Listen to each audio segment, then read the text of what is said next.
Dans le cadre de la mobilisation des sites pour implantation d'unités industrielles dans les régions du Burkina, les services techniques commis à la tâche multiplient les actions d'identification des 10 sites.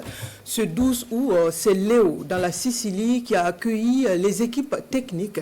À ce niveau, c'est un site de plus de 200 hectares qui est identifié pour la mise en œuvre de la vision du chef de l'État, à savoir l'industrialisation du Burkina. Bernard Kombelem et Moumouni Wanga. Pour pouvoir communier, échanger sur... Le 14 juin 2025, face aux forces vives de la région du Nazino, le président du Faso, le capitaine Ibrahim Traoré, donne des orientations. La déclinaison d'une vision qui consiste à la création de zones industrielles dans chaque région du Burkina Faso.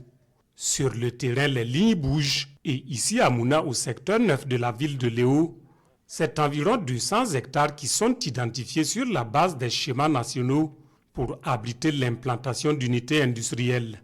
Sur les lieux, les équipes techniques sont en prospection, question de se faire une idée de la situation du site. Et vraiment, nous sommes déjà satisfaits parce que l'espace n'est pas totalement occupé.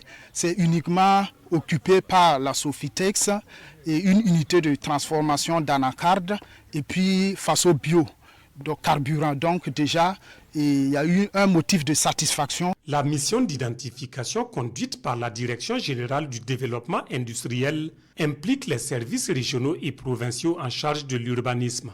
Dans ce processus, l'Autorité nationale de coordination du foncier ANCF, structure de mission de la présidence du Faso, pour s'assurer d'une mise en œuvre conforme à la vision du chef de l'État. Je lance un appel à l'endroit des structures techniques pour les demander de s'impliquer activement, d'aller très vite et bien, mais surtout de travailler dans la transparence et la concertation. À l'endroit des populations des zones concernées, je les invite à soutenir la vision du chef de l'État, car nous ne pouvons plus continuer à exporter massivement nos produits locaux, à créer de l'emploi chez les autres, pendant que les jeunes et les femmes du Burkina Faso ont besoin d'emploi.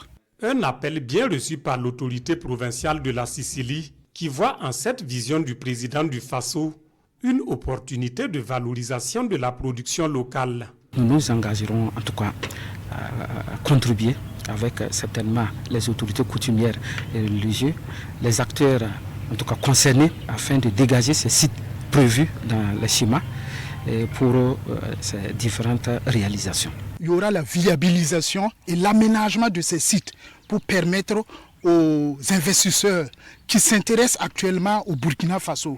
Vous n'êtes pas sans savoir qu'avec les différentes réformes qui ont été amorcées par les plus hautes autorités, le Burkina Faso devient une opportunité pour les investisseurs. L'opération d'identification de sites industriels se poursuit à travers le pays. Passé cette étape, interviendront des échanges qui se veulent participatifs avant la phase de mobilisation foncière pour des régions plus industrialisées, gage de développement économique et social au profit des populations à la base.